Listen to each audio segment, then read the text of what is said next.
pledge allegiance to the flag of the United States of America and to the republic for which it stands, one nation, under God, indivisible, with liberty and justice for all. At this time, I'd like to ask for us, out of reference, to bow our heads in a moment of memorial. A tragedy in Webster. Please have our blessings with the victims and all those that were affected by that fateful morning. That even though it's a town across the bay from us, we share our resources, our friendships, and all of us as citizens of Monroe County. So please give some thought.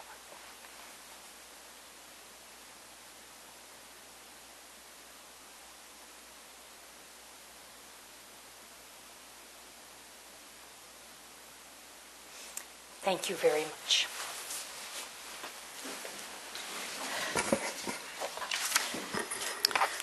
Roll call. Councilwoman Esley. Present. Councilman Marasco. Here. Councilman Pertico. Here. Councilwoman Scrobach. Present. Supervisor DeRizio. Here. And Attorney for the town, David Krisak. Here. Thank you. Thank you. We have some presentations tonight for which we are really proud. We have been working on the new website, which is going to offer a far better platform for our residents, fewer menus to have to draw down to find information.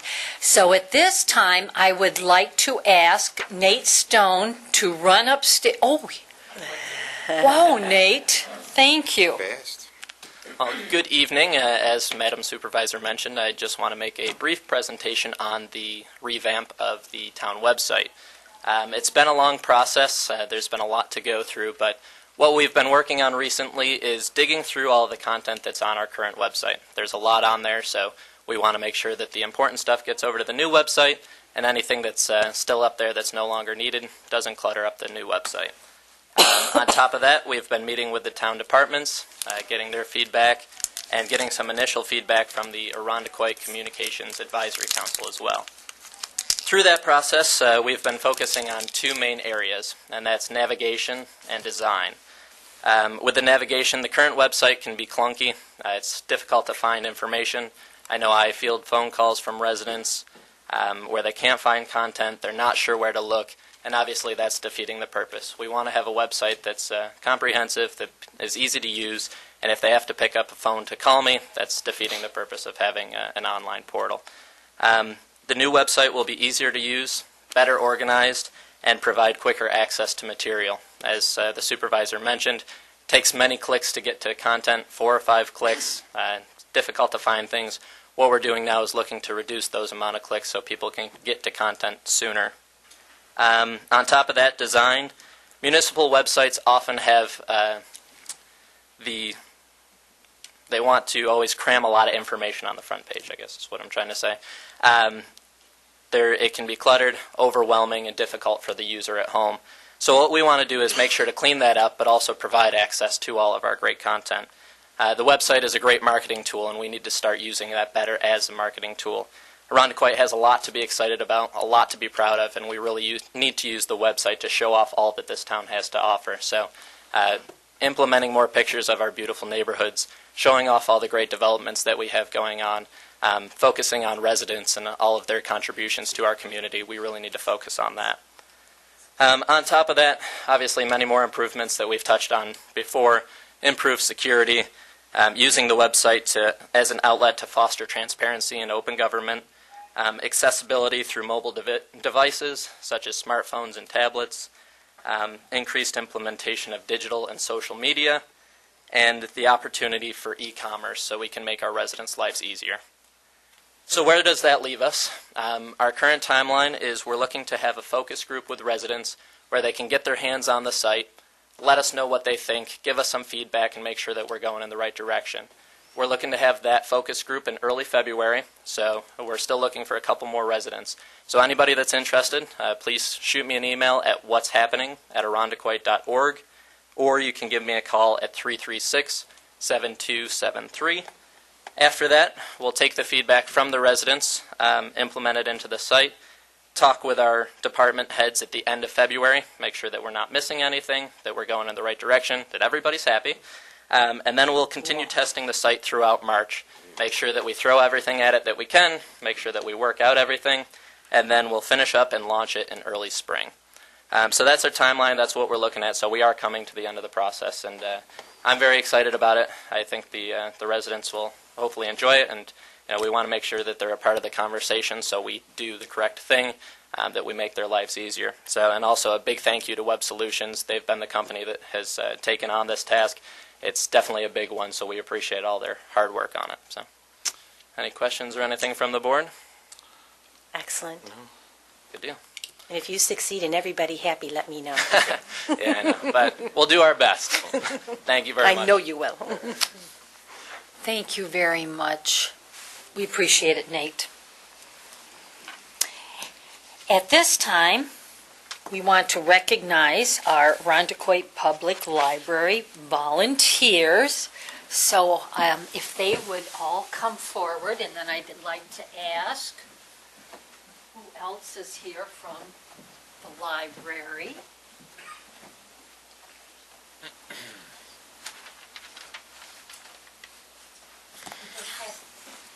You tonight?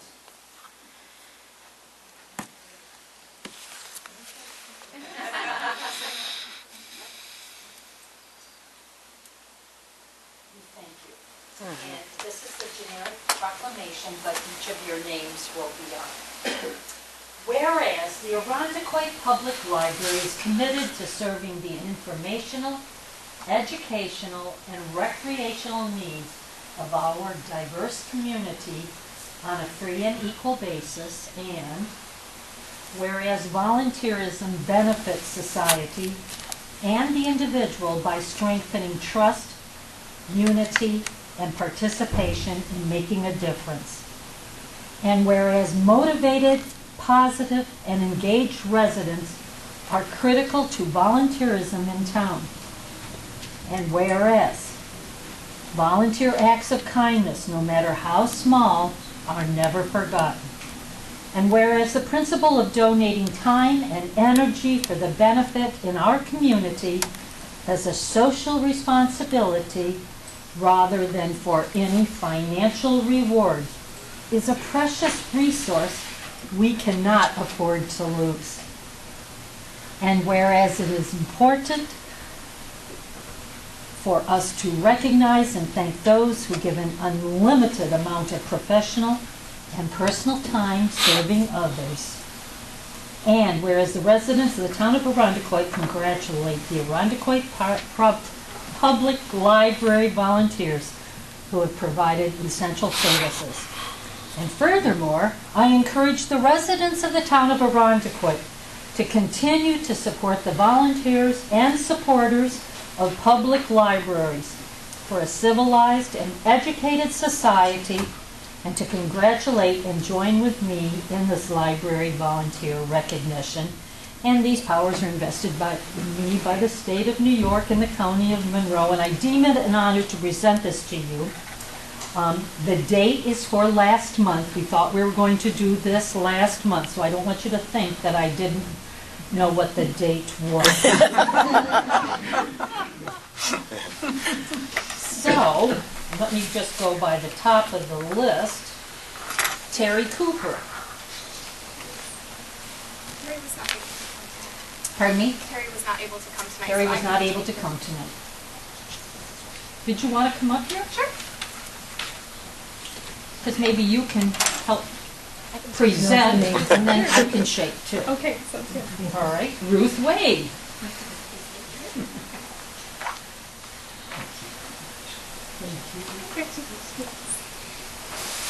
Marge Rayner.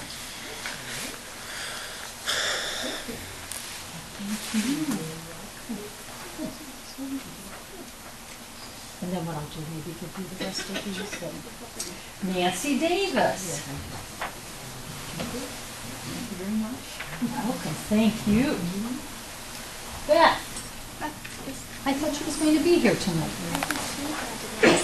Huh, because I think I saw her the other day. Okay. Marion Heppel. Marion is still unable to move, but she hurt her hip recently. Ooh. Please give her our best wishes for a speedy She's doing recovery. very well. Audrey Fischette. She's not able to be here either.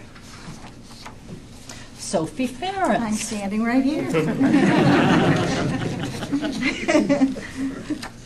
If I can get it separated. That's okay.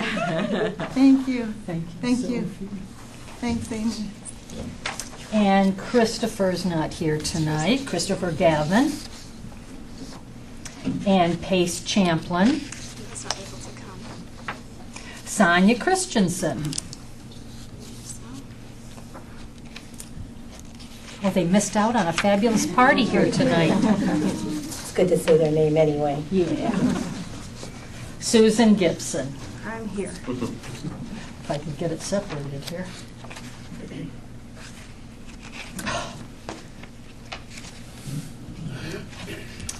For gracious sakes. There you are. Thank you so much. Thank you. Gail Kittleson. There. And I hope I have everyone. And would you like to just briefly update the residents on how these people volunteer so much certainly. and how important it is to the library? Yes.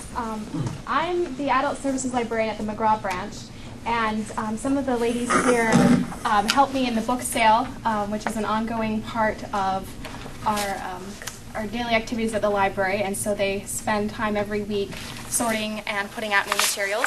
And then I know over at Evans, you ladies help with, is it circulation as well as putting away items? Yeah. Okay. Over at the Evans branch. So they spend hours every week helping us, and we certainly could not do without them. So we're very grateful for all their help. Yeah, the only thing I'd like to stress is I have been trying to reduce the number of books in my house because there's just books everywhere.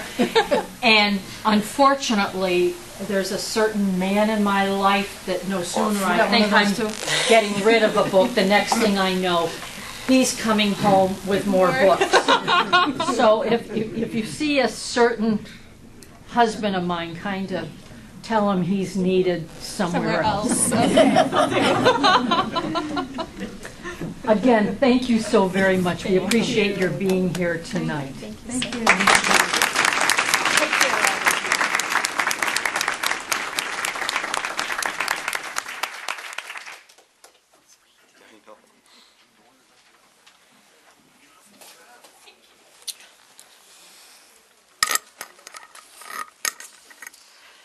Our next presentation is the Appreciation Award to the Fire Marshal and the Irondequoit Police Department from the Easter Seals organization.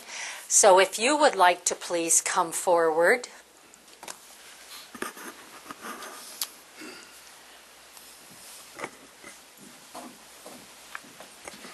I'm not the organization, but I'm a representative. My name is Jim Cargan. I'm the Director of Education for the Kessler Center over on Rogers Parkway. And I'd kind of like to turn around. I was going to say, let's move this here. Impressive. Yeah, they're our pride and joy, those blue guys. As are the firemen and firewomen. The Kessler Center started a year ago last July 2011. And we are a service for developmentally disabled students who have very complex behaviors. The Kessler Center is the first of its kind in New York State. Those of you familiar with education know that special education is offered in many different venues throughout public schools and in private schools as well. We are a 6-1-3. 6 students, 1 teacher, 3 teacher assistants. 24 of our young children and adults live at school, live right on the campus. We built 2 programs in the old St. Margaret Mary's Convent, houses our older residents. Over the last year and a half, or actually the last 2 years, the town has been incredibly generous to us and to our children and young adults. We wanted this year to honor both the fire marshal and also the police department, who have both made countless visits to us, a lot of good visits, and some because of the services our children and young adults need, times where counseling is necessary. So on behalf of Easter Seals New York, the president and CEO, Larry Gammon, and the regional director, Lori Vanderhoof, it is my pleasure to present to the chief. Yeah, I won't get this up either. My fat fingers don't work as well as they used to. And to Mr. Merrick, our sincere appreciation for everything you've done to make us feel welcome in the town and community of Arundequoit. Thank you so much, everyone.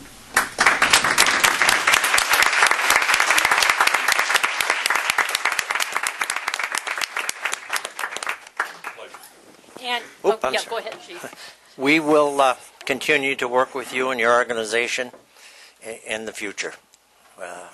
It's a pleasure to work with your organization, and we will continue to do everything we can to make it successful over in that area. Thank you very much, Chief. And it's really important for us to understand the agencies in the service that they provide, not only to the clients, but to the families in the respite that is offered to them. These are all humans. They need for all of us to offer that genuine compassion and understanding, work through with them their issues to be productive citizens. So I think we're making great headway there, and I think it'll become probably a model for other areas. So, yes. So thank you very much. Congratulations to the new officers as well. Yeah. Thank you so much.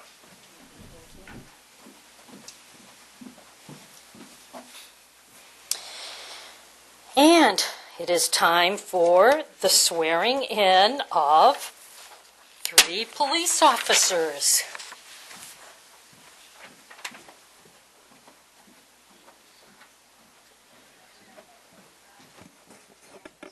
Wouldn't it be kind of nice to have all of them Great. that are here supporting? Come on up, guys. Come on up here. I didn't think that was going to happen. Come on, all the officers up here. Remember, you are a part of this evening. I'm working, so I need to stay. You provide that field training. I was going to say, Keith's got to be there. Yeah, he's fine.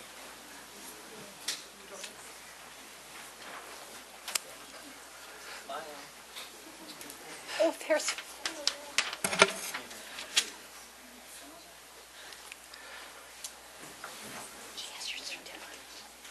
First of all, I'd like to thank the Arundequoit Town Board for the approval of the hiring of these fine new police officers. To the families out there of these 3 police officers, we're very proud to have them. They're all good people. They've all successfully completed their training, and each and every family member can be very proud of all 3 of them. And with that, we're going to, the supervisor will swear the new candidates in.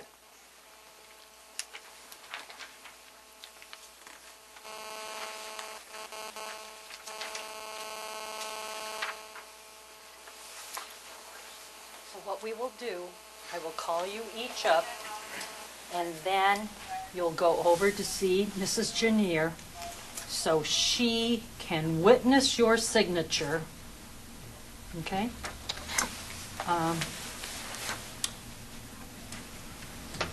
You got them alphabetically? Yes. Okay. All right. Sure. Sure. No, that's important. Yes.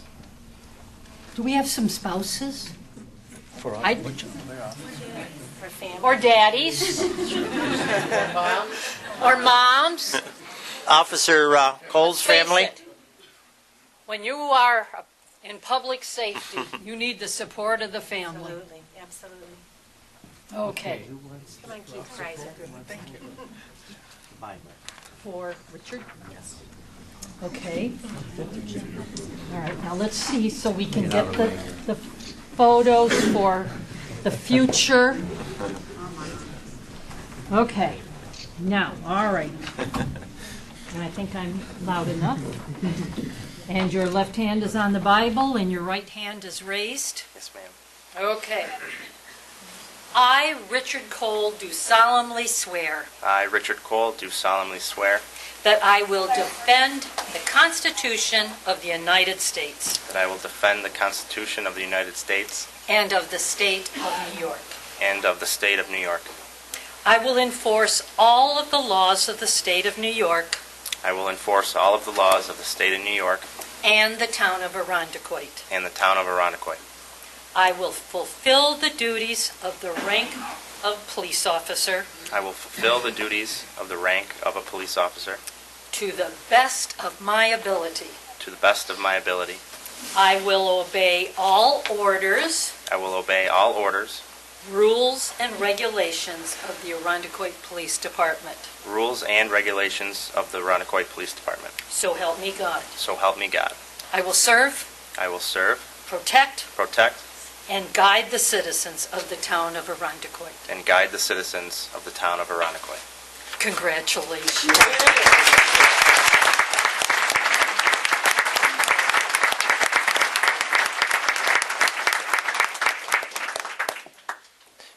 Officer Cole is a transfer from the East Rochester Police Department and resides in the town of Arundecoit. Yes.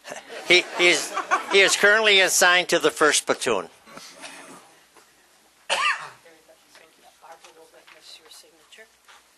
The next chief. Joe. The Bible. You on this side. And the left hand. Raise your right hand. You promise to tell the truth, the whole truth, and nothing but the truth, so help you God? Yeah. Okay, here we go.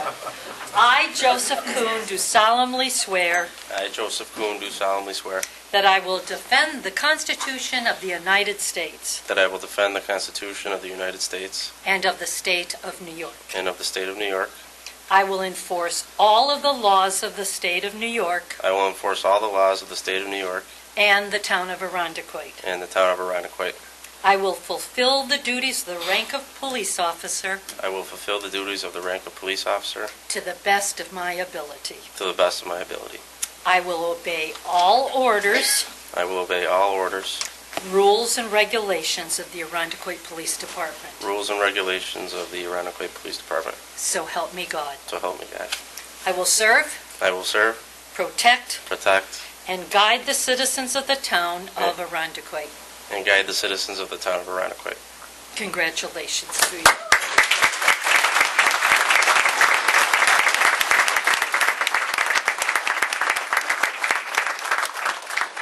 Officer Kuhn completed his field training on December 15th, 2012, and will graduate from the Police Academy on February 1st, 2013. He is a resident of the town of Arundecoit and currently assigned to the 3rd Platoon. And, okay, let's stand this way. So we get Mom and Dad to hold. Keith, you know how to handle a Bible?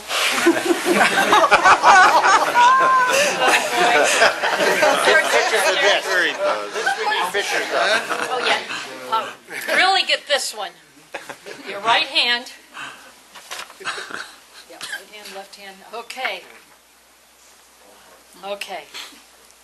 I, Kelly Kreiser, do solemnly swear I, Kelly Kreiser, do solemnly swear that I will defend the Constitution of the United States that I will defend the Constitution of the United States and of the state of New York. and of the state of New York. I will enforce all of the laws of the state of New York I will enforce all of the laws of the state of New York and the town of Arundecoit. and the town of Arundecoit. I will fulfill the duties of the rank of police officer I will fulfill the duties of the rank of police officer to the best of my ability. to the best of my ability. I will obey all orders, I will obey all orders, rules and regulations of the Arundecoit Police Department, rules and regulations of the Arundecoit Police Department, so help me God. so help me God. I will serve, I will serve, protect, protect, and guide the citizens of the town of Arundecoit. and guide the citizens of the town of Arundecoit. Congratulations.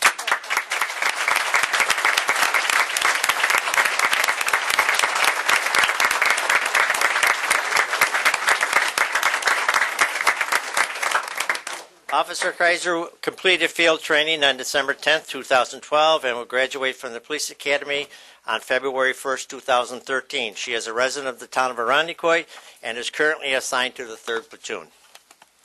And what I'd like to stress, too, is we are extremely proud of our police department.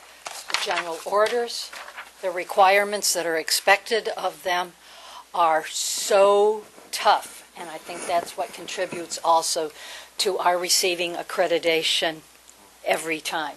So we are proud of all of them, so let's give them all.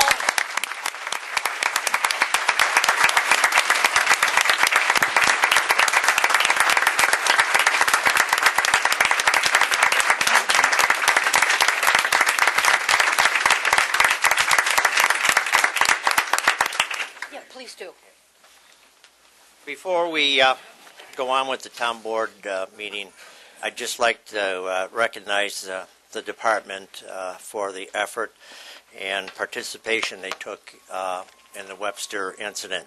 And most of my colleagues back here were a part of that event. So I'd just like to say a few words so that the town board recognizes and that the public here in the town of Arundecoit recognizes the quality of people that you have in your police department. On December 24, 2012, a terrible event occurred in the town of Webster near the Arundecoit-Webster border. Arundecoit police heard the 911 dispatcher requesting assistance for shots being fired at police and firefighters on Lake Road.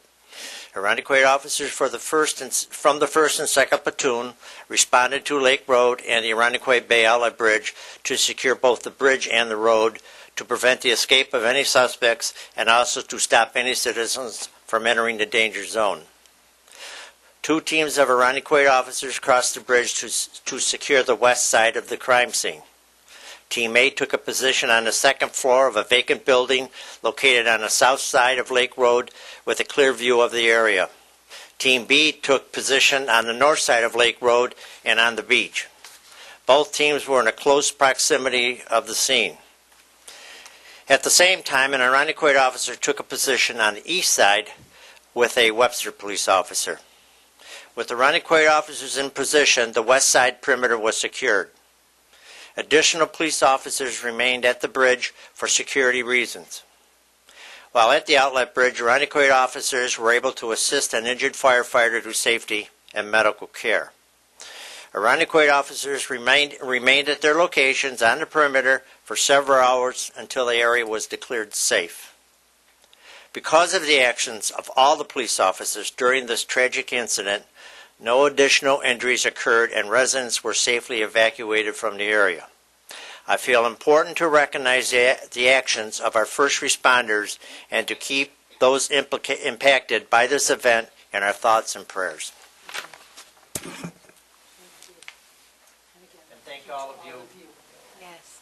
Because all these men and women were a part of that day, and I'm sure that they haven't forgotten it and probably never will. That's for sure. I think any of the fire department and our police officers, yeah.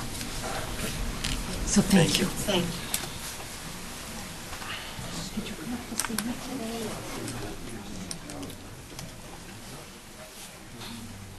Welcome.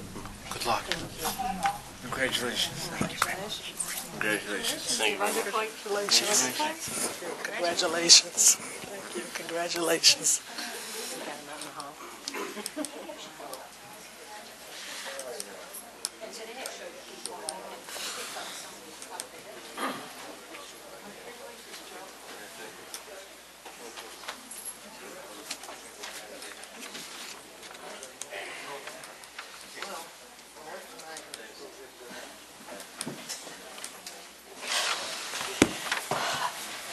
Okay, I appreciate your patience with these presentations. Some were supposed to be last month and we couldn't do it, so we're doing it tonight. I'd like to ask at this time if Peter O'Brien would please come up and report on the fantastic spectacle of lights and no, we don't have a public hearing tonight. So public comment will follow this, okay? No public hearing. It's always good to have more reminders, though. Yeah, that's good. That's very good. Keep us Thank on- you, Diane. Good evening. As you know, last month, from December 7th through the 30th, we had the holiday spectacle of lights at Camp Eastman. First, as you also know, the town of Irondequoit does special events very well. We kind of have a niche with it. From the 4th of July, Farmers Market, Gazebo Concert Series to Oktoberfest, we've been known and have people come in just for our special events. But I want to talk to you about the spectacle of lights because I think, in my opinion, we took special events to a whole new level. What made this event so special is that it's one of the few events that my department does where our patrons, those people who come to the event, have an immediate impact on a wonderful organization. For the Holiday Spectacle of Lights, that organization was the Golisano Children's Hospital. Specifically, it was... You speak up a Yo, little sure. louder. Specifically, it was the Genesee Division of Kiwanis' campaign to raise $100,000 over the next 5 years for a room at the new hospital to be named in honor of the club and to also Grace Esposito, who is the daughter of Vinny Esposito and Jennifer Johnson. So I want to talk to you about a few things about some highlights about the event itself, the Spectacle of Lights. First is the numbers, because we all like numbers, me especially. 15,000 plus. That was the amount of people that we estimated that came through during all 11 nights, supposed to be 12, but believe it or not, for a light show, one night we lost power. And so we had to cancel, of all the things. So 11 nights, 15,000 plus people. That's great. Well, wonderful. What does that mean?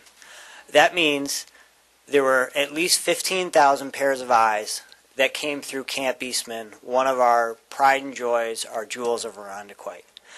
And that's good for the town. That's wonderful for the town. But furthermore, way past Parks and Recreation, is the fact that if a quarter of those people came through that didn't live in Irondequoit, and they came down to Camp Eastman, chances are they had to drive through Irondequoit somehow because, as you know, Camp Eastman is on the northernmost point of the town. So they had to drive through and see our wonderful town. And I'm hoping, and we're hoping, that when they came through, if a quarter of those people were out of town, and if half of those people came through, and if they're like me, which I hate to admit, and forgot to get gas on the way there, and needed to get gas on the way out, that they stop by one of the gas stations that we have in town. Or if they're like me with kids who don't eat dinner and then decide they're hungry later, that they had to stop and get something to eat at one of our restaurants. Or, like me, last-minute shopper, I think I need a gift. While I'm in the holiday spirit, I'm going to stop at one of our local shops. All that hoping to support local business and the businesses that we have here in Irondequoit. And I would say that from a standpoint, that's pretty successful for an impact of an event like the Holiday Spectacle of Lights. And that's just one aspect of this event. 1,000 plus. That was the amount of volunteer hours that were spent on the Holiday Spectacle of Lights. Over 30 volunteers from the Irondequoit Kiwanis Club, the Golisano Children's Hospital, Channel 13, East Ridge, Irondequoit High School, Girl Scouts, Boy Scouts, Eagle Scouts. I even had employees of the town come up to me and ask me if they could volunteer their time to this event. And they did everything. They stood out in the cold, they collected money. They helped keep our fire pit going. They served concessions. They parked cars. They directed activities. they were there with their energy. They were even mascots.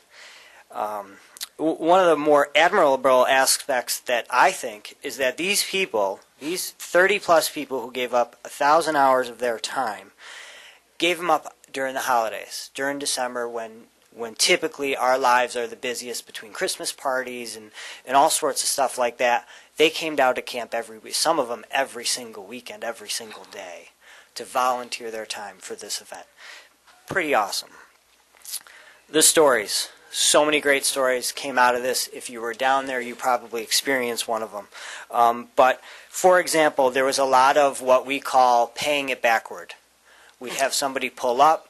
They knew what the event was, whether it was for the hospital or because it was the holidays.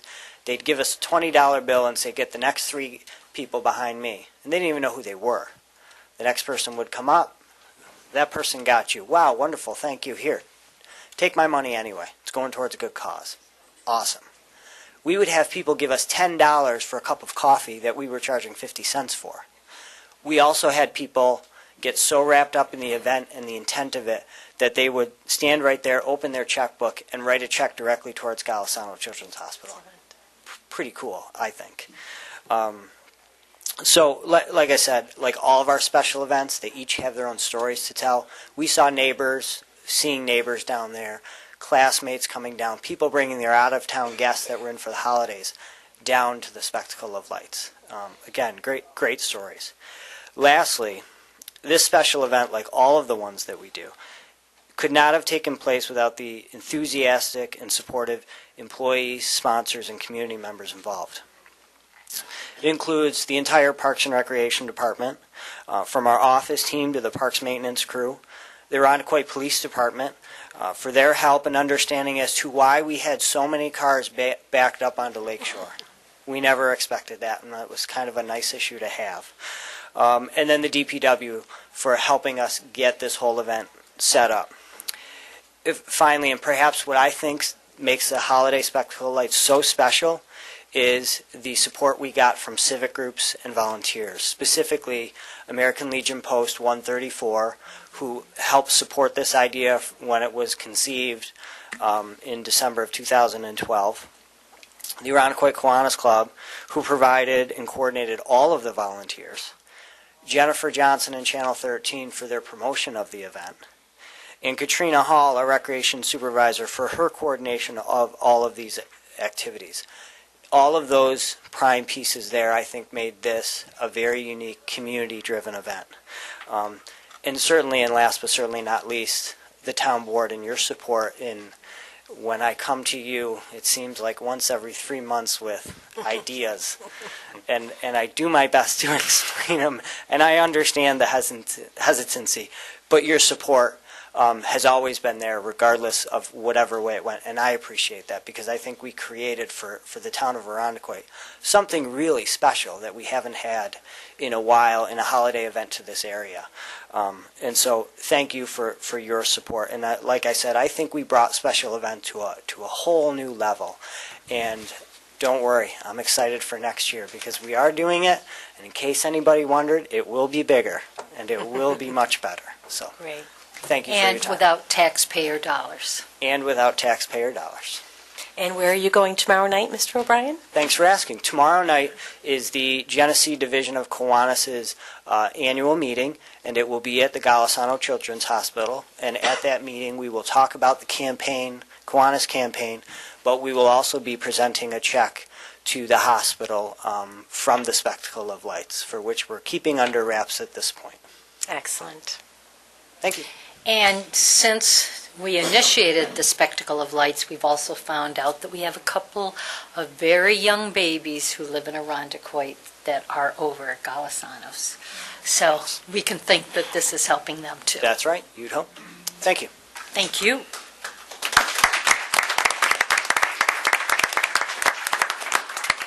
And Terry Hughesby, because I wanted to update to make sure those seniors are getting their exemptions in. Would you like to come up, Tara? Because we're doing really well ahead of where we were last year.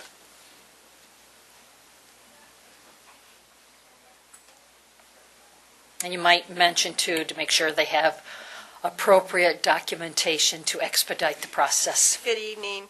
Yes, we're doing fantastic in regards to the renewals this year.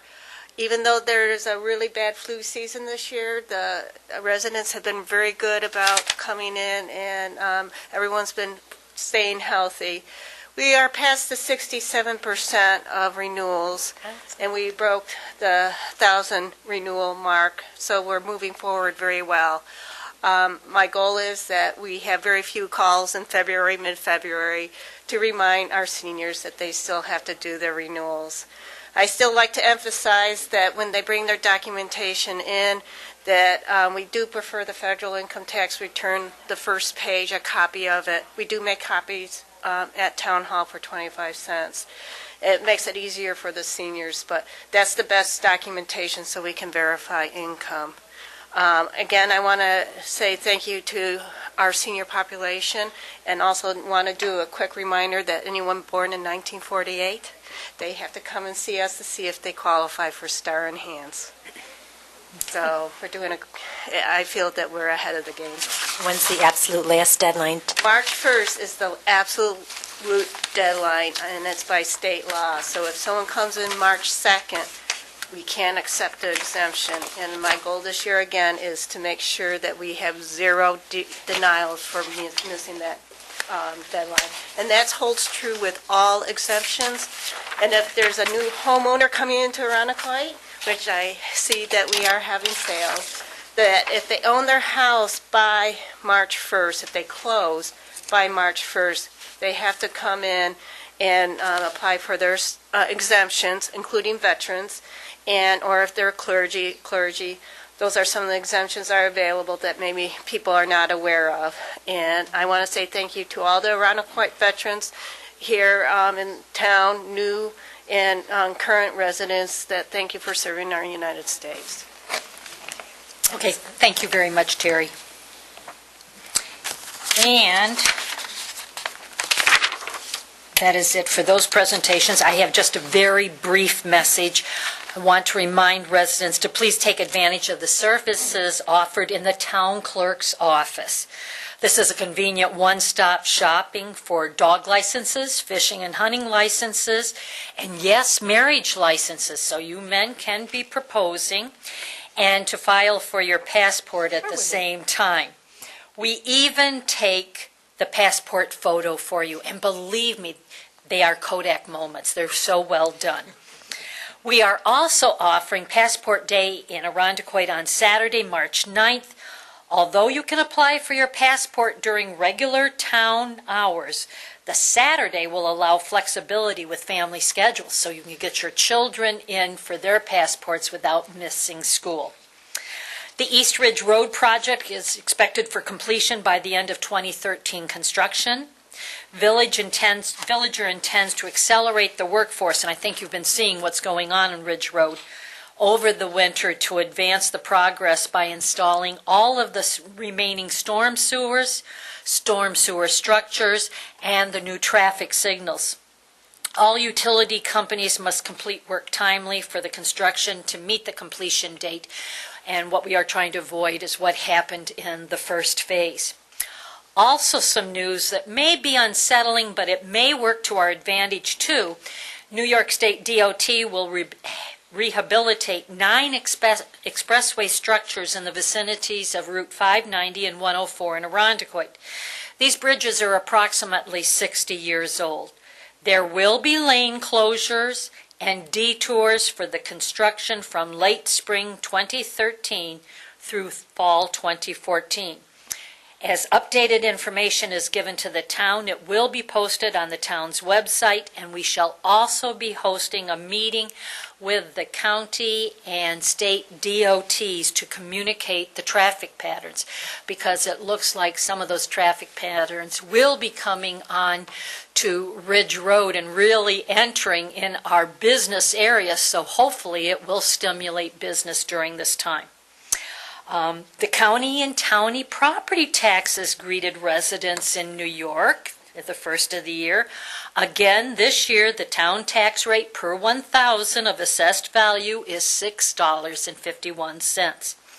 So a house assessed at $100,000 pays a town tax of $651.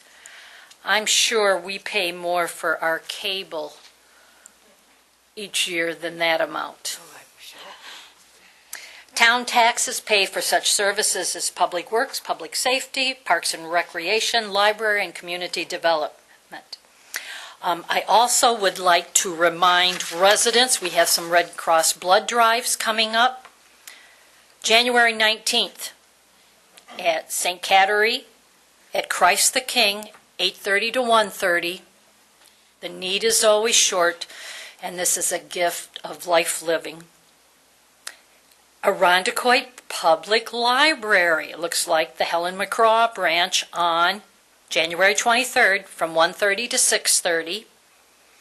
And on January 26th, St. Paul Boulevard, 9 a.m. to 2 p.m. So if you have that inkling, please visit those sites and donate the gift of life. In closing, again, words seem inadequate in expressing my sincerest appreciation to everyone for your sympathy and get well cards and all of the kind gestures of support. You cannot imagine how much every gentle thought with its extended act of kindness soothes and comforts my spirit, and the outreach by so many has been a multitude of blessings. So I think that's part of why I'm remaining strong.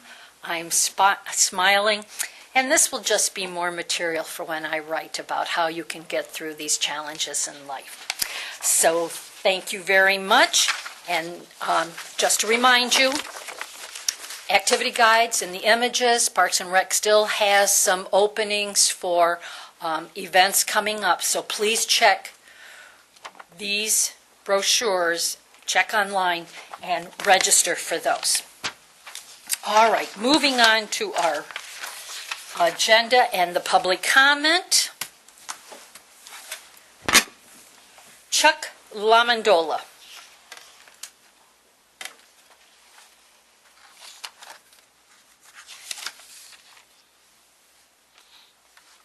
Chuck Lamandola, 32 Eastview Avenue.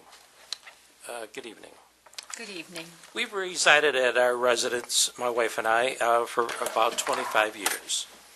There have been no parking signs on the north side of Harwick Road between Eastview and Waldo Avenues virtually all this time.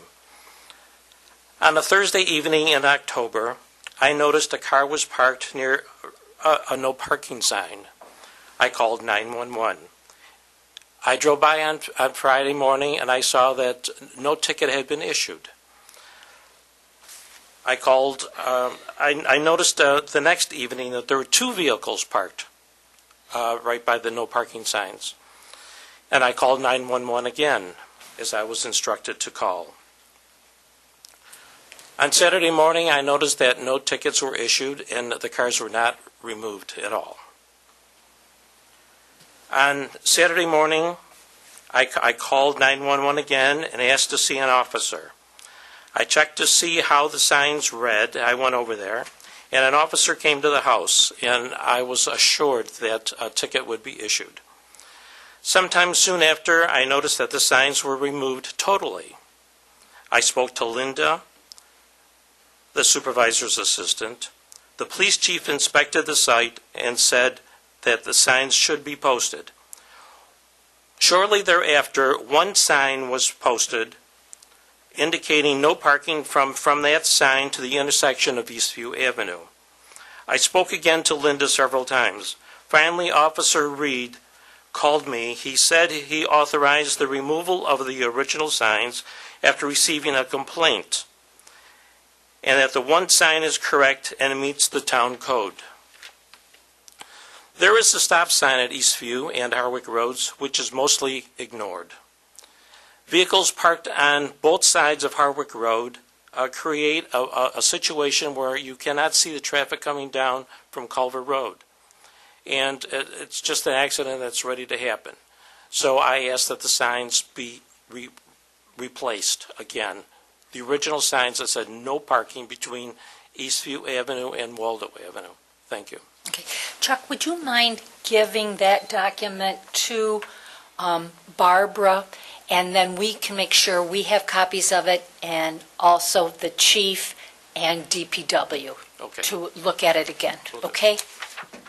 I appreciate that, thank you.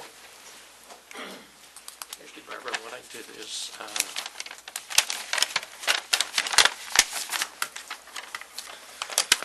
Can I have a copy of that? I'll mail. Thank you very much. Diane Stark.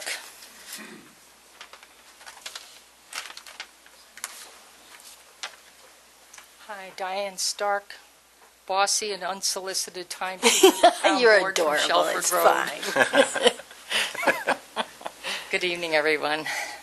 On April 23rd, Arundecoit residents will have the opportunity to vote on a referendum for a new town library to be built right here on our beautiful town hall campus. This building, once and for all, will represent the fact that Arundecoit is one town, and we will truly have a town campus where the community can connect on many levels. I urge all residents to do their own personal research in order to become informed voters on April 23rd. Go to both branches of our library and find out for yourselves why we need a new building in a central location. Avail yourselves of all the handouts, sign up for a tour, talk to the library board members, they'll be glad to answer your questions, and talk to the librarians, and go online for more information. Also, go to one or more or all of the 5 informational forums, the first of which is this Thursday at Bishop Kearney Auditorium at 7 p.m. Subsequent forums will be held here in the Broderick Room. The time and dates will be available on handouts on beginning Friday at either library branch. Finally, do not be deterred in your quest to become an informed voter. Do not listen to naysayers. They're often vocal but usually misinformed. Make up your own mind. Use your own noodle, as my father used to say, and be an informed voter on April 23rd. Thank you. Did you say use your own noodle? Okay. Thank you, Diane. Kelly Lavin, please.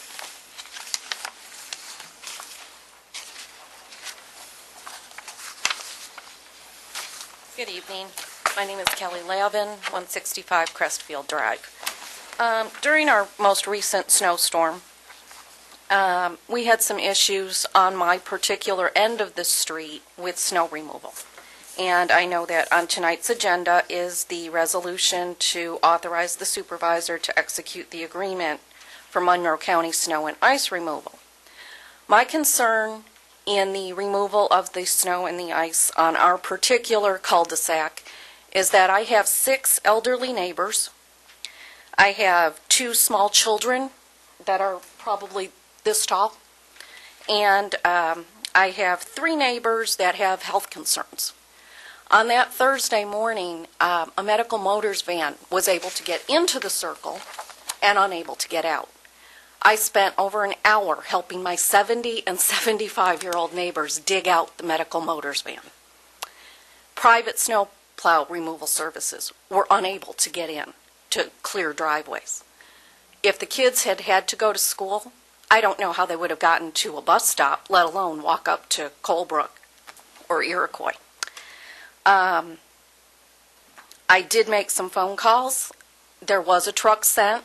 A very small dump truck with a very small plow came through, did our cul-de-sac, and that was the last we saw until Sunday.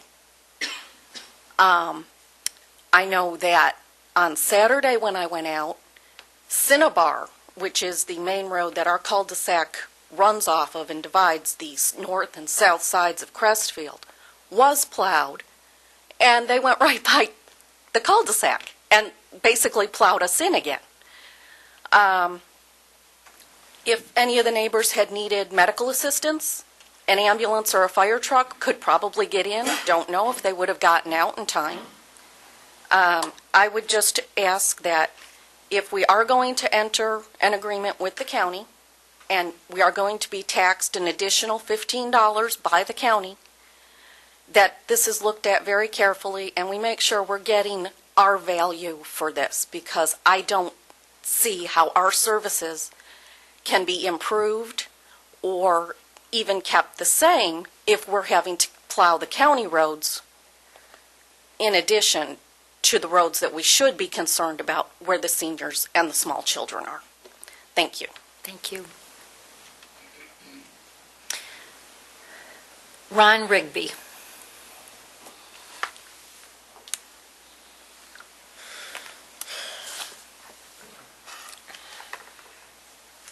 Ron Rigby, 38 Glen Hollow. Good evening, Madam Supervisor, honorable board members, and a special welcome to Irina. In the matter of Labella versus Mago reports legacy. The RFP, request for proposal, that Larry Heininger sent to Labella had in it the 2 pages of what Legacy wanted for their application. Therefore, Labella knew that they were to consider the changes for a parcel that Legacy wanted. The RFP, in fact, would influence Labella as to the direction desired towards the applicant. Are we stupid enough to believe that Labella does not know what is going on in Irondequoit? They did know where the parcel was. It is a conflict to consider changing the code, knowing that Legacy needs the code watered down to succeed in their plan. Why isn't there discussion of the 2 reports from Chris Mago, the only certified planner with 35 years' experience? He was the only person to sign his reports. Not one signature of authenticity appeared on the Labella report. How strange is that? The only reason why R7 and the code are being looked at now is there is an application from one and only one applicant, Legacy. Changes in the code should be looked at or changed when there is no application to create bias or prejudice either way. In closing, here is a quote from Florida Senator Mark Rubio's speech from the Republican Convention. Government exists to protect our rights and serve our interests. Thank you. Thank you, Ron.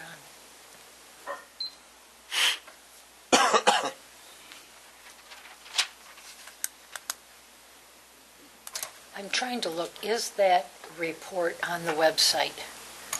This darn website. It's been on the website for several months. The Labella report? Okay, yes, good. It is. Again, trying to find where it is. Okay, thanks, Larry. And everything else is on the website, too, for that, correct?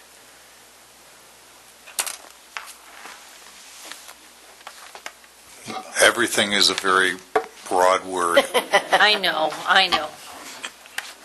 You have to work within the limitations of this website. The Bergman Traffic Report and the Labella Report are both on the website. Okay, thank you. Richard Barone.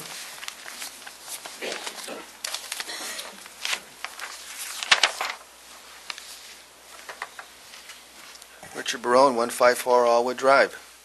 About 2 years ago, the Planning Board recommended that the Town Board rezone the parcel where Legacy wants to go. They stated at that time, as did 1 or 2 board members said, that there was a need for that. But yet there was no evidence to the Planning Board at the time that there was a need for high-priced senior housing of $1,600 to $2,000 a month.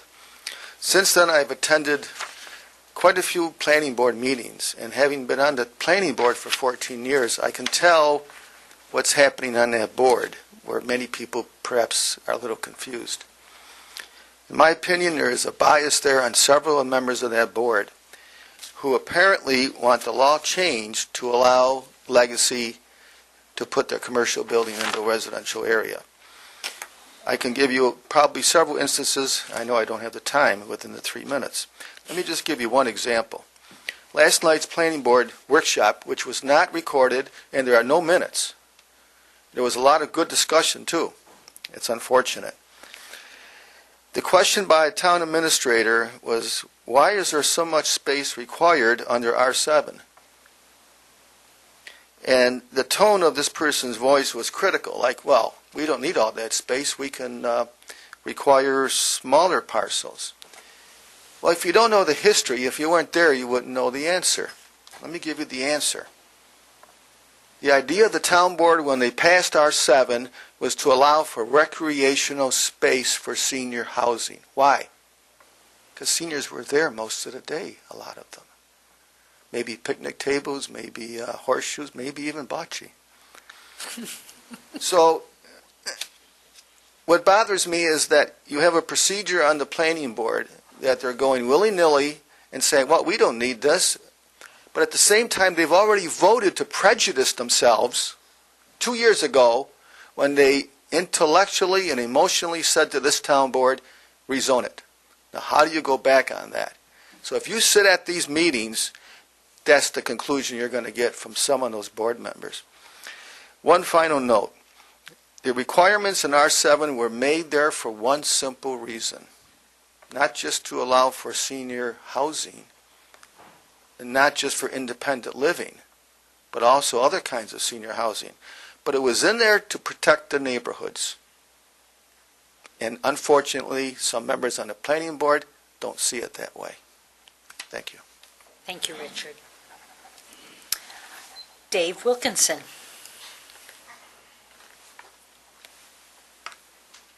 Hi, good evening. Dave Wilkinson, 147 Spring Valley Drive. I was here last time. I told you a little story about the lot that my parents were keeping for retirement, and because of the development on Larkspur and Willow Creek and Spillow Hills, it's completely flooded now, and it's completely useless.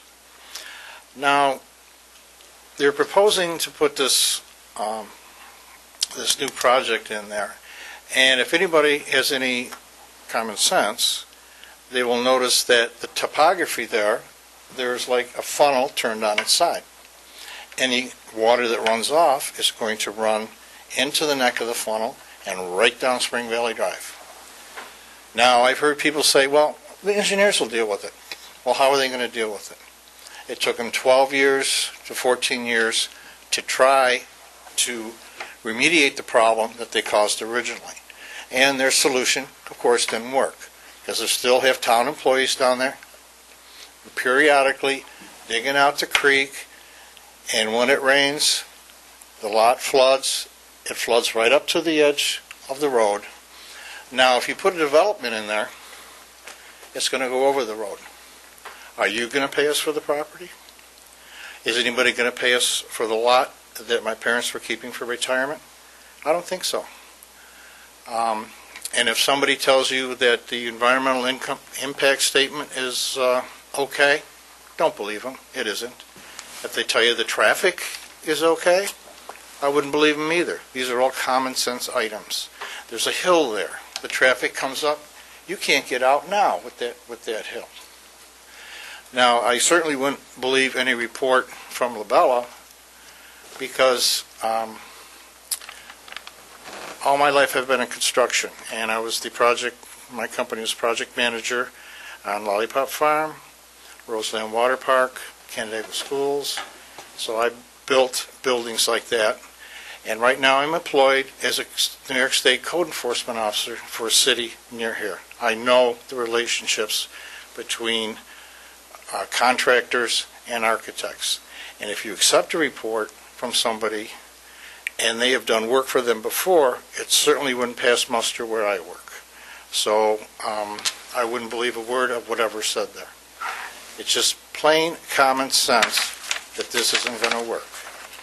And one of the things that Labella did say was that in order to approve an R7 project, it has to benefit the residents of the town. Now, how does it benefit the residents of the town if you're flooding out neighbors down the stream? You've got people on each side that got to look at this monstrosity. Okay. Thank you very much. Thank you, Dave. Tamara Denisenko.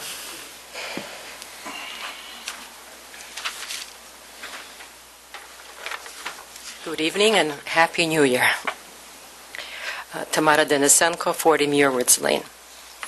The phrase, "Together we are many," came to mind when I saw how many Irondequoit residents attended the town board meeting on December 18th to voice their concern not only about damage to their properties, but also about the significant adverse impact to the environment and the irreversible changes to the residential character of the Titus Corridor neighborhood. If the planning board proposes to amend and the town board officials approve proposed changes to the R7 code of the zoning ordinance. Such changes will permit not only the construction of the 101-plus unit architecturally out-of-scale legacy apartment complex in the Titus, Willow Creek, Larkspur, Winding Woods neighborhood, but may encourage more spot zoning for construction of high-density apartment complexes on remaining undeveloped R1 properties. I and many others also are very much concerned that such a decision may be made without sufficient open notice for additional public input. For many months, I am sure it may have seemed as though I was a lone voice in the wilderness as I spoke on the negative impacts of the proposed commercial apartment project. I can assure you I was not. I received encouragement and support from many residents. Also, I strongly believe in and have promoted for many years in other countries our rights as American citizens, as constituents and community residents to petition our government to speak and be heard by elected officials on issues affecting the good and welfare of our neighborhoods, our communities, and our nation at large. The imminent commercialization of a residential neighborhood and the negative impact on the surrounding environment today is such an issue.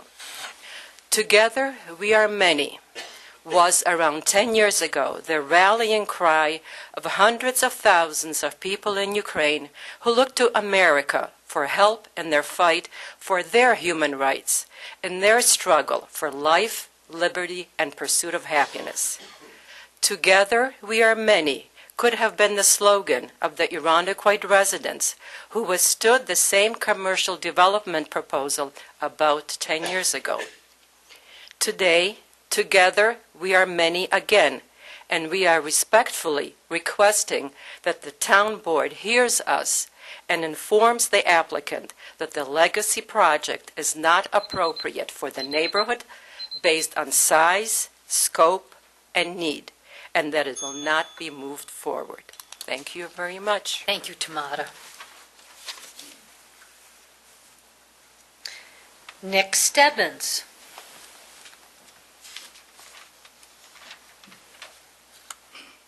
How you doing? Nick Stebbins, 2334 Culver Road. I own the Mad Hatter Smoke Shop on Culver Road next to Palermo's.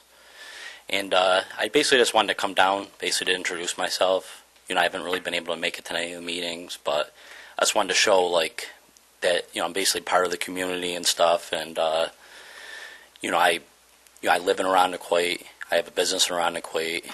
My wife, she works at Rochester General as a phlebotomist. We go to St. Margaret Mary and got married here. So I just kind of wanted to show that, you know, we're part of the community and we just want to work with everyone. Because I know there's, like, you know, rumors and things that go around, and I just kind of want to let people know that, you know, if anyone has any concerns or questions or anything, they can always, you know, call me or email me or, you know, basically just to, you know, clear anything up.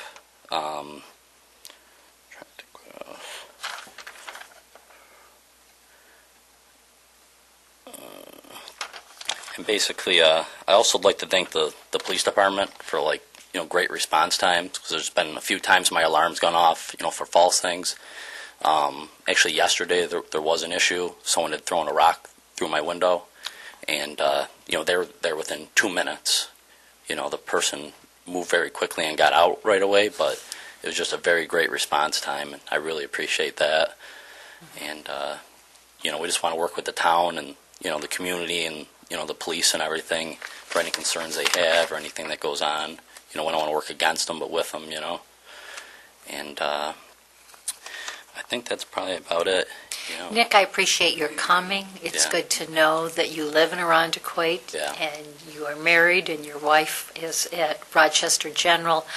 I think the most major concern we hear from residents is what is artistically a well-done painting in the window that I believe residents would be much happier if that were removed.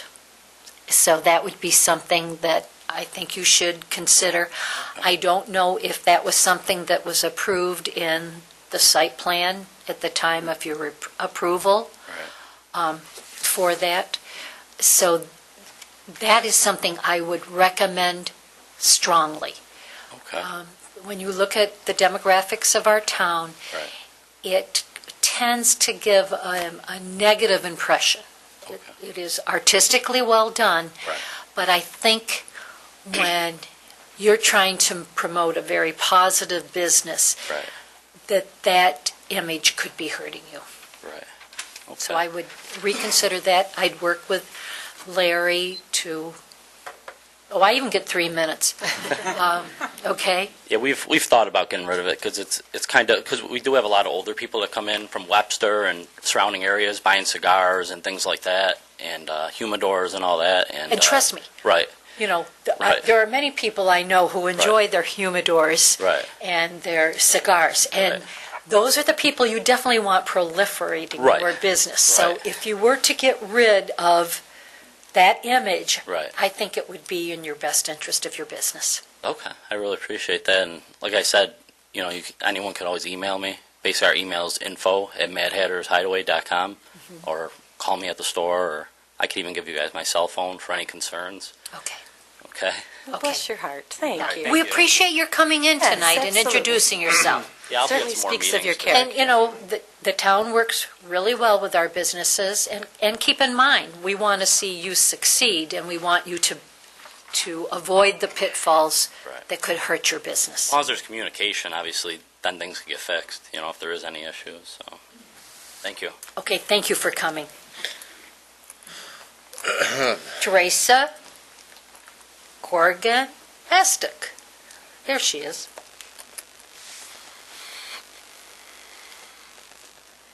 Good evening, Happy New Year, and warm welcome to Irina. My name is Therese Corrigan-Bastick, 125 Eastman Estates, and I'm here to talk about the commercial apartment development plan for 1788 Titus Avenue.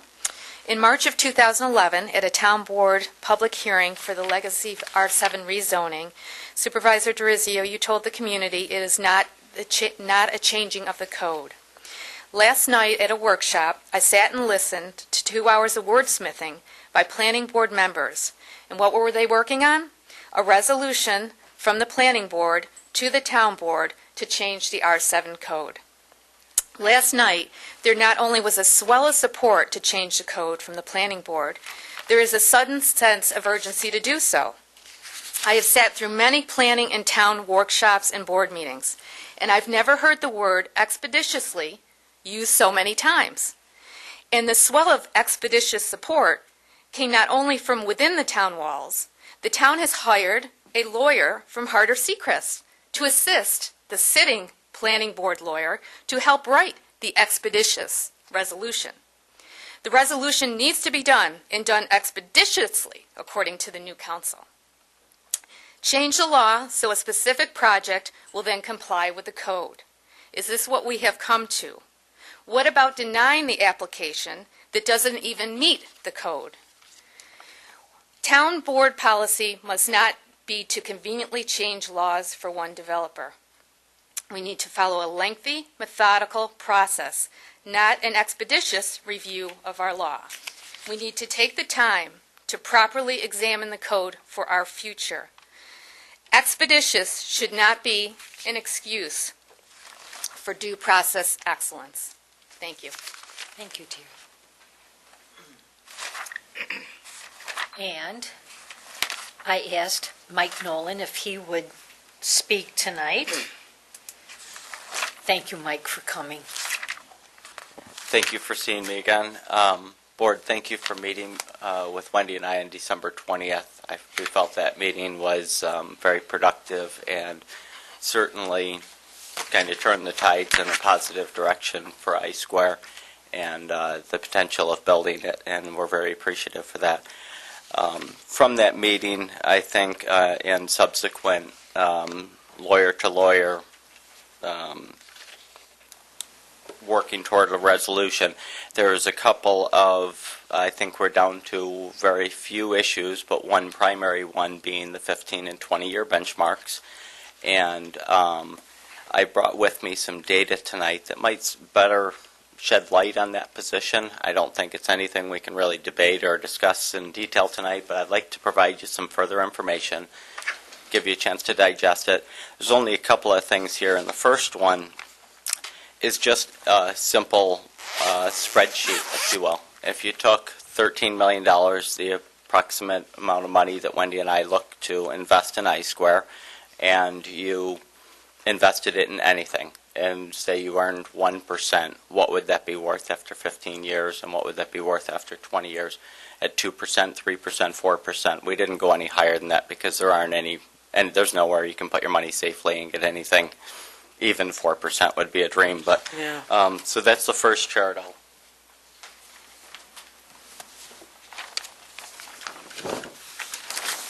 Thank you, Mike.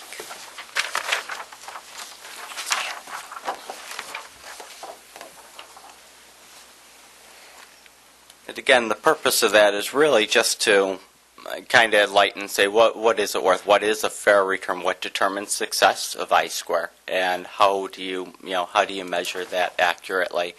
How do we predict it? There's a lot of variables here, and so this is just really a guide to give some light on it. So when we talked about the thresholds of $16 and $18 million at 15 and 20 years respectively, it works out to approximately a 1.5% annual appreciation of the property, and so it falls almost exactly between the 1% and 2% marks. And I guess that's really the only purpose handing that out. And the second one is because we were working off of worksheets and information that we had provided in June of 2012, 7 months ago. We've updated some of that information, including explaining that we're building building 1, then 3, then 2, and a little out of order, but which is something different from the way it was presented. So we also have new timelines, and some other further information also explains a little about the grant and the stormwater management program, as that was the hot topic with Titus Properties. I also thought that it was important that I-Square's goal is to have zero water leave their site, zero stormwater leave the site, that will capture it and reuse it. And the state believes in that program as much as we do, and it awarded us a pretty significant grant to put that in place. So another very exciting. Did you happen to send this document to Terry today when you were talking to her? I did not, but I can give her one. Okay. Yes, I can give her one tonight. Okay, thanks, Mike.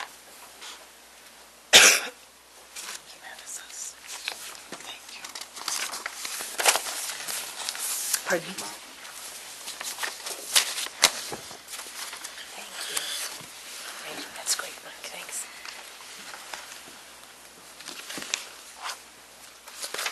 My hope from here is to have some further discussion regarding the details with us in whole or in part, in whatever form you guys find fit, but the sooner the better on our end.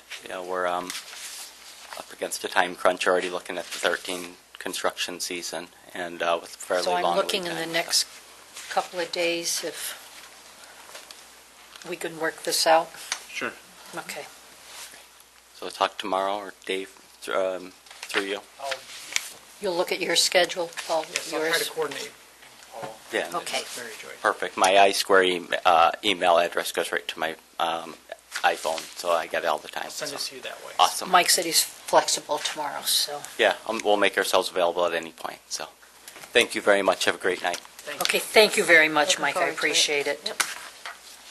Okay. Annie, your financial report. Regarding the 2012 financial performance results, you will note that this financial report states tentative before closing 2012 as of 12/31/2012.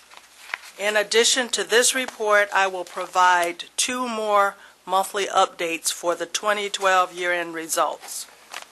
2012 tentative before closing reports as of 1/31/2013 and 2/28/2013. Those 2012 updates will be presented along with the respective 2013 monthly report. The town's 2012 books will remain open for several months for outstanding revenue, bills for services and goods received for 2012, and required closing entries and adjustments. The updates will allow us to understand how the finances are shaping up as we progress through the year-end closing. During the second quarter, the town's auditing firm, Freed Maxick CPAs PC, will perform the annual audit and generate the 2012 financial statements. After completing those processes, a presentation of the town's financial condition will be made to the town board at a mid-year workshop meeting. Highlights of the town's financial status will be shared with the public at a subsequent town board meeting. Here's my report for the financial results for the town as they appear at the end of December 2012. Total expenditures and encumbrances for the town are $28,175,757, which equates to 89.7% of budget. These expenditures are favorable as 100% of the year has elapsed. Actual expenditures are $27,421,000, and encumbrances are $754,000. The general fund expenses are at 88.1% of budget, or $15,932,622. The expenditures break down as follows. Actual expenditures, $15,582, and encumbrances, $350,000. Collectively, the expenses in the highway funds are 101.6% of budget. Contained in the highway expenditures are approximately $200,000 in salt and other replacement purchases that are charged to the salt barn. Without those salt barn purchases, the highway would be at 98% of budget. We've received the insurance recovery revenue of $105,000 for the salt barn replacement purchases. So for those items, there's no negative impact to the highway fund balance. We have not as yet received reimbursement for the $95,000 of salt purchase that occurred as a result of the fire. We anticipate receiving that. We will receive that. Actual expenditures in the other major funds are considerably below budget. The library is at 88.9% of budget. Sewer is currently at 83%, and stormwater drainage is at 71.1% of budget. The general fund has received revenue in the amount of $17,044,144, or 95.8% of budget. As reported previously, the town has received 100% of real estate tax revenue, 100.6% of payment in lieu of taxes revenue, and 102% of state aid. Parks and Recreation revenue is currently at 92.9% of budget. Other sources of revenue, which includes weeds and demolition, stands at 147.8% of budget. Revenue for weeds and demolition is 256% of budget. That's higher than the budget by approximately $187,000. $140,000 was transferred into other sources of revenue from the self-insurance fund for a significant workers' compensation claim. The offsetting expenditure for that claim resides in the general fund. Therefore, there is no net effect to the fund balance for that effort, for that expenditure. $358,000 of insurance recovery for the salt barn is also in this category. Those dollars will be transferred to the salt barn capital account before we close the books for 2012. The insurance recovery is currently in the general fund because it could not go directly into a capital account. Without the insurance recovery revenue, the general fund would still be at 93.8% of budget. Sales tax, the sales tax amount of $2,282,014, which is 76.1% of revenue received, reflects 8 months of activity. We still have 4 months of sales tax revenue yet to be received. The mortgage tax of $548,787 is for 9 months, and that equates to 83.1% of budget. We still have 3 months of mortgage tax yet to be received.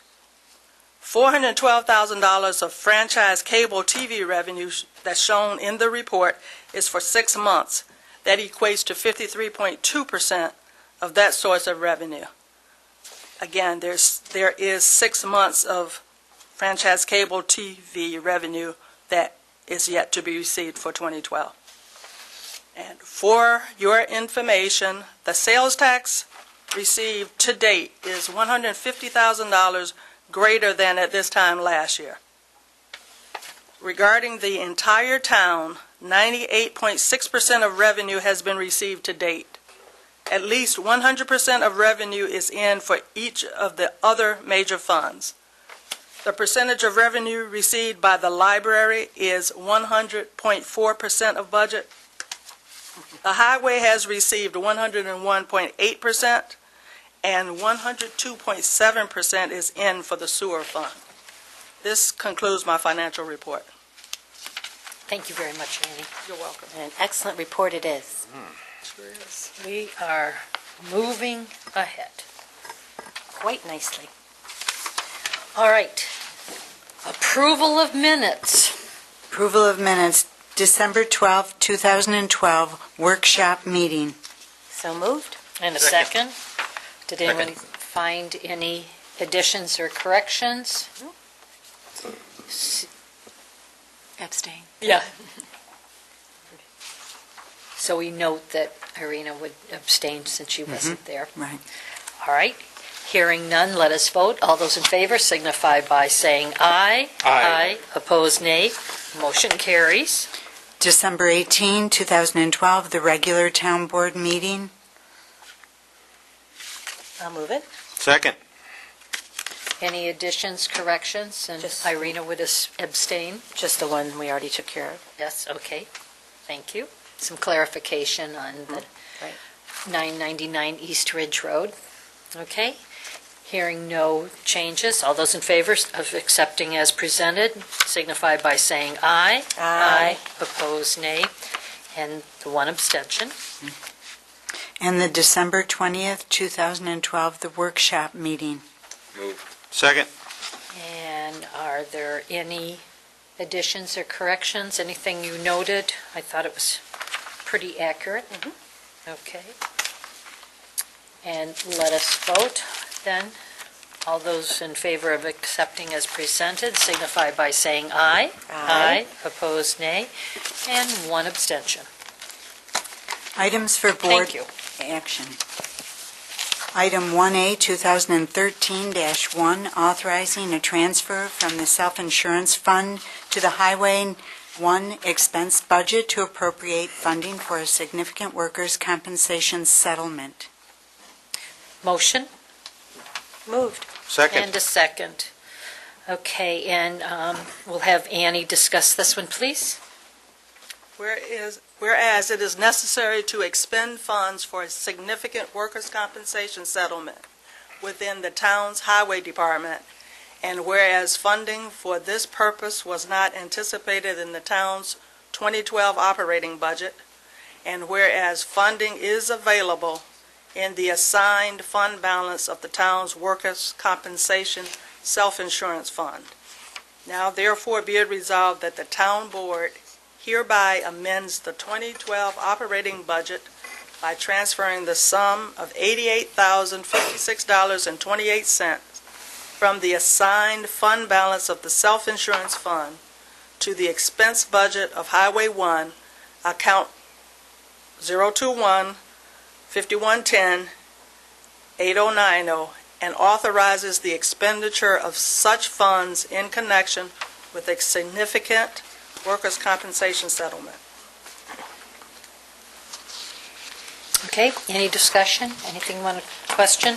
Not question, of course, we've researched this before, but a resolution like this does go to speak why it's so critical that we save and get those fund balances And that's where why they we belong. continue with contingencies, the Exactly. funds for these. All right, any others? Let us vote then. All those in favor signify by saying aye. Aye. Opposed, nay. Motion carries. Item 1A, 2013-2, adopting a resolution to approve the tentative agreement with the CSCA Blue Collar Unit for a successor contract. Moved. And a second, please. Second. Any discussion? You received the terms and conditions that were approved by the Blue Collar Unit, and I think we are in a good position. I have to commend our unions that they understand that the contracts of the past were not contracts that we could do in light of the current economic times. Yeah, I just want to make a comment too as well. I was involved in this negotiations, and Patrick was there, and we went through a lot of discussion, and David as well. Jimmy Hughes, the president of that organization, the union back there, he had a good team there. I'm not going to say they were a mixture of young and old. We'll say veterans and rookies that were there, but I think the young understood the challenges of the town and what we're up against at this point, and they did a good job. And then with Mary Joyce and Beth kind of doing the finishing touches, I think we got a good contract for these guys, and I might commend to everybody. We had a lot of disagreements, but everybody respected one another's opinions over there, so it worked out well. And what helps, most of them live in Irondequoit. They understand, they want the town to move forward and provide the services for which we can boast. And, they were really proud of their department, so I think we made a very positive headway. It's a solid contract. Yeah. So any other discussion? Hearing none, let us vote. All those in favor signify by saying aye. Aye. Opposed, nay. Motion carries. Item 1A, 2013-3, authorizing the provisional appointment of a senior account clerk in the Parks and Recreation Department. Motion? Moved. And a second. Thank you. And we will call on Peter. I apologize. I don't have the actual resolution to read, as I didn't realize today. I forgot today that Beth was going to be out of town, so I'll talk about it. But I'm sorry that I don't have the Do you want full. me to read it and then you can discuss it? If Okay. you'd prefer, sure. Sure. Whereas due to a retirement, there is a vacancy in the town's Park and Recreation Department. And whereas the Director of Parks and Recreation has interviewed several qualified candidates and has recommended Ellen Muratori to fill the position of Senior Account Clerk in the Parks and Recreation Department, now therefore be it resolved that the Town Board hereby provisionally appoints Ellen Muratori to the title of Senior Account Clerk in the Parks and Recreation Department and an annual rate of $40,275 from budget account 001.7140.100.1100.7146. And this resolution will take effect immediately, and she has very large shoes to fill. Yes. Okay, Peter. Thank you. Yes, as Supervisor mentioned, this is a position that we're hiring for off of a retirement. Nancy Carroll, who has been with our department for over 20 years, is retiring, very well deserved. She's one of our backroom people. She's the reason that I come to you with a solid budget every year, great resolutions with correct account numbers, and things like revenue being at 92%. So I just want to take this opportunity to publicly thank Nancy Carroll for all of her work. Therefore, we have some big shoes to fill. And Ellen, we interviewed several candidates. Ellen, an Irondequoit resident, stood out as being the most qualified. Like all accountants, I guess, she tells me she loves numbers, and that's wonderful because I need somebody who loves numbers. We deal with quite a few of them between parks, recreation, the cemetery, special events. They, like all departments, they have to be on point and accurate. Ellen comes to us with a lot of experience in processes that we currently use in our payroll, our billing, our purchase orders. And so in evaluating all of the candidates, and Ellen went through a series of interviews, not just with me, but also with Nancy to sit down, and Nancy evaluated her to see if she really understood what we did here. We talked about it. We decided that Ellen is the best fit for myself, I believe, for the town board and the town. Ellen provides qualities that's going to make for a very smooth transition, which is efficient. It's efficient use of the taxpayer dollars to get somebody in who's familiar with our processes. The learning curve is much smaller, and she's excited to work for the department. She was one of the few candidates. I always ask candidates, what do you know about Irondequoit Parks and Recreation? And I can always tell if they're interested in working for us because they do their research. Ellen printed out our entire budget and brought it, and she knew almost as much as I did. She did her homework, she studied. That shows me she's excited to be here. So I happily recommend Ellen Muratori for the position. Thank you, Peter. She certainly had an impressive resume. As much as I'm thrilled to support her candidacy, Nancy will be sorely missed. And, you know, today Marcy was asking about music over at the senior center. Ellen plays flute, so she might want to do a little flute concert over there for the seniors during lunch. Okay, any other discussion? Hearing none, all those in favor signify by saying aye. Aye. Opposed, nay. Motion carries. Item 1A, 2013-4, authorizing an agreement with TW Telecom, Inc. So moved?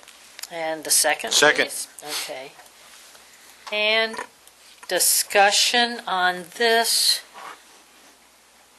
Jeff is not here tonight. We certainly had a thorough discussion We about certainly did. the workshop. Okay, I will read this then. Whereas the town desires to change its internet service provider and trunk-based telephone service to the town hall network in order to increase bandwidth to the internet and save approximately $200 per month.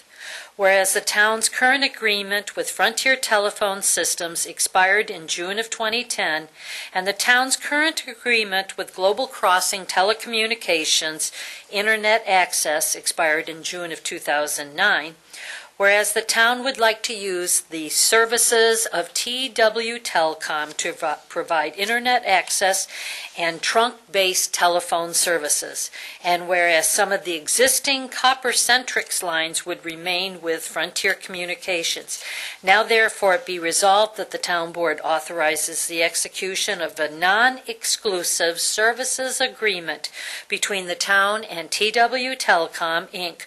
to provide internet access and trunk-based telephone service covering the period of February 2013 to February 2017. The new rate of service per month will be approximately $3,800 per month.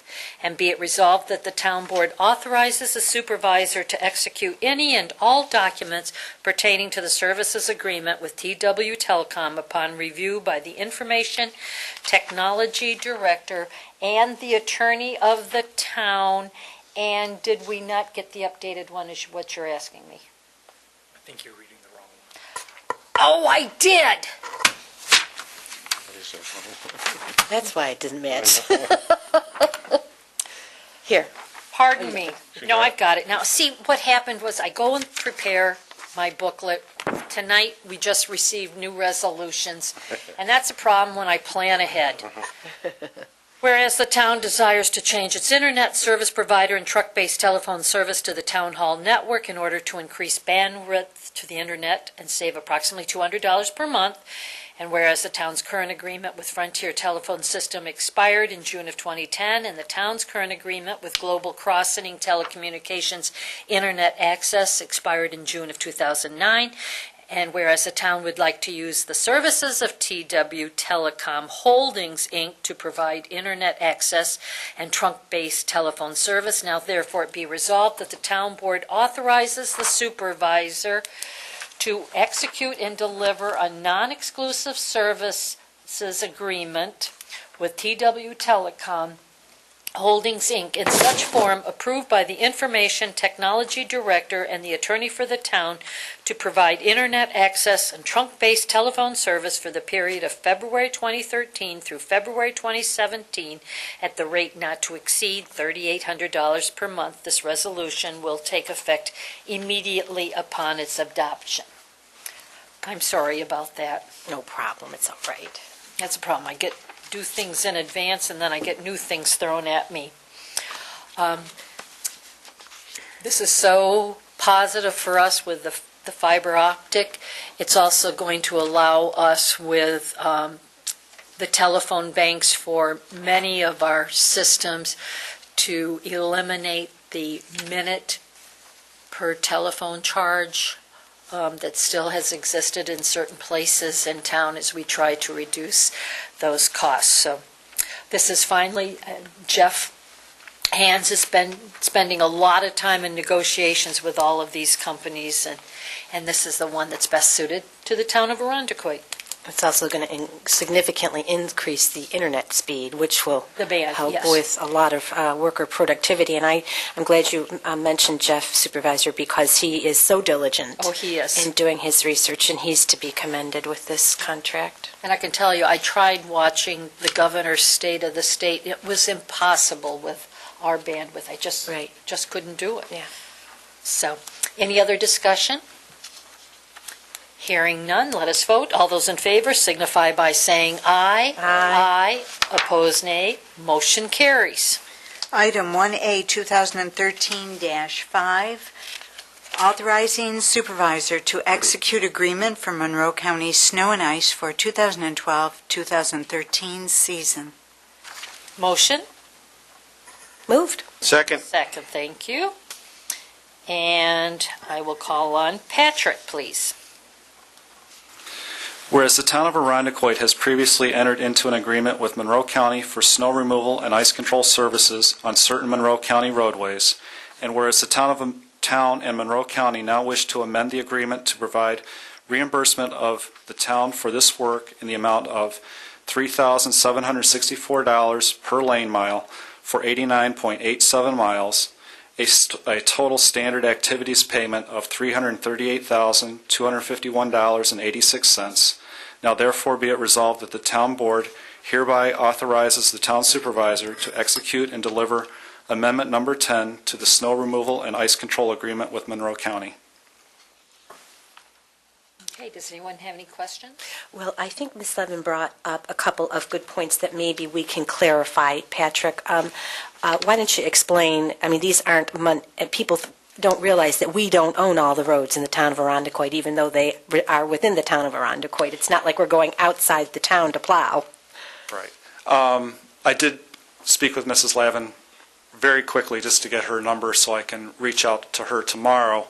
Would like to understand what the problem was, because I'm not aware of it happening in the past, and there really is no reason for it to happen again in the future.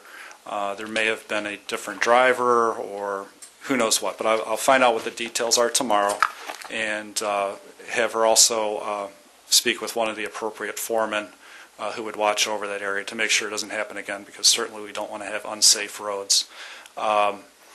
What I can tell you is that all of the towns enter in agreements to plow for the county because the county does not have their own equipment and people to do this work.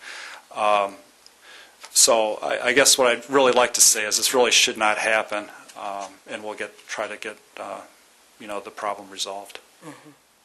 And Terry, you explained something to us at the workshop that I was not aware of with that people seeing that extra charge this year on their tax bill.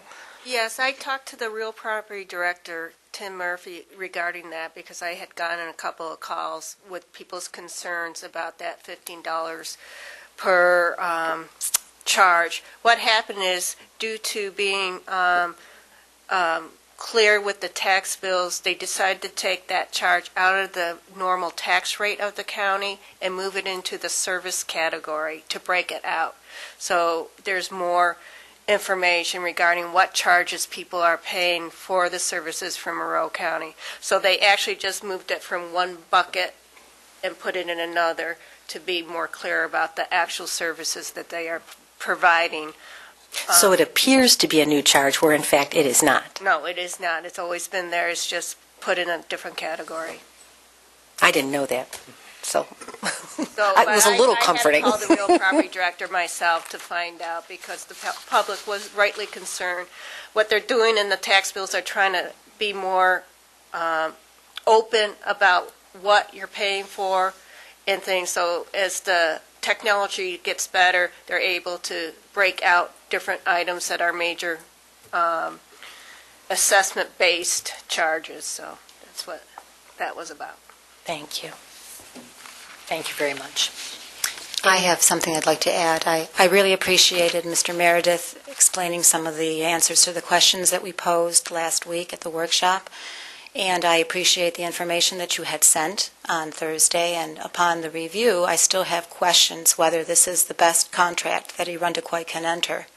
There are many areas left questionable as to, one being how they derive their formula, and second being how our operational costs compare to what the county is paying us. So I really would like to have a review of this contract, and I would like to see whether it be a committee or whether it be you being involved in terms of doing a great analysis of the comparison and doing comparatives. You had stated also in your email that you were very focused on being able to reduce the labor costs that are involved in such, and I would appreciate that also. It is a great concern to me simply because out of the 7 years that we had entered, we had actually paid out of our taxpayers' pockets $247,050.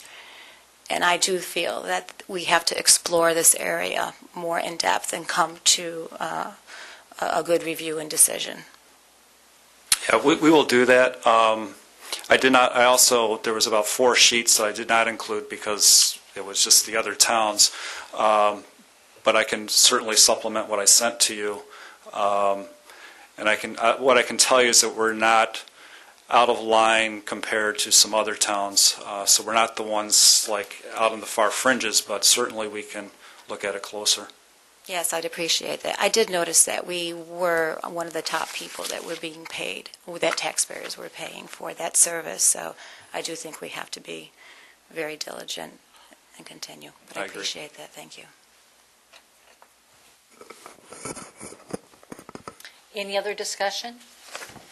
Okay, hearing none, let us vote. All those in favor signify by saying aye. Aye. Opposed, nay. Nay.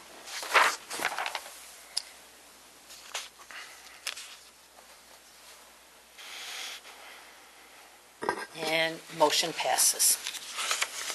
Item 1A, 2013-6, authorizing the award of one 2013 or newer model year sanitary sewer camera system. Yes. Second. Okay, Patrick. Whereas the Town of Arundequoit Sanitary Sewer Department uses a camera system extensively to investigate failing infrastructure and sanitary sewer pipes that are housed underground throughout the town, And whereas the town's equipment is in need of replacement due to the high volume of use, and whereas the town previously requested bids for one 2013 or newer model year sanitary sewer camera system, and whereas sealed bids were received and publicly opened and read on January 3rd, 2013, and whereas the lowest responsible bidder was Joe Johnson Equipment, Inc., in the amount of $69,942, which amount includes a $30,000 trade-in allowance for the town's current sanitary sewer camera system, and whereas funding for this expense is available in account 031-8120-2145. Now therefore be it resolved that the town board hereby authorizes the town supervisor to execute and deliver an agreement with Joe Johnson Equipment, Inc. in such form approved by the attorney for the town for the purchase of one 2013 or newer model year sanitary sewer camera system in a total amount not to exceed $69,942, which includes a $30,000 trade-in allowance for the town's current sanitary sewer camera system. Such surplus equipment shall be surrendered to Joe Johnson Camera, Inc. upon delivery of the new equipment or as otherwise agreed by the parties. Thank you. Any questions or discussion? We talked about it thoroughly at the workshop. Okay, hearing none, let us vote. All those in favor signify by saying aye. Aye. Opposed, nay. Motion carries. Item 1A, 2013-7, declaring surplus 2 velocity flow meters used by the Department of Public Works. Motion, please. Moved. And Second. a second, thank you. Okay, Patrick. Whereas the Department of Public Works uses velocity flow meters to monitor the amount of material that flows through a sanitary sewer system, and whereas 2 Sigma 950 flow meters owned by the town are approximately 16 years old and are no longer operable, and whereas the town has been offered a credit of $1,000 for each flow meter to be used in connection with the purchase of replacement equipment, and whereas the serial numbers for the velocity flow meters to be declared surplus are, do I need to read these out? No. They're on the resolution, trust me. Now therefore be it resolved that the town board hereby declares said velocity flow meters, serial numbers set forth above, as surplus, and authorizes the town supervisor to execute and deliver such documentation as necessary to surrender said flow meters for a credit and or payment to the town of no less than $1,000 per flow meter. To take effect immediately. It's always a good time to remind people at home if they want to see the entire resolution. They're on the website if you want to follow along at home. Any other discussion? Okay, hearing none, let us vote. All those in favor signify by saying aye. Aye. Opposed, nay. Motion carries. And that brings us to the end of our agenda, and I hate to do this to you, but we need to have a motion for a quick agenda for discussions regarding A quick executive a session. quick executive. I told you it's chemo affecting my tongue. I would like a motion for us to enter into executive session to discuss pending litigation. So moved. Thank you. All those in favor say aye. Aye. Okay, opposed? And in this session, we would need to have Dan Arelli and Patrick Meredith, and it should be a quick executive session, and we will return to close the general meeting.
executive session, and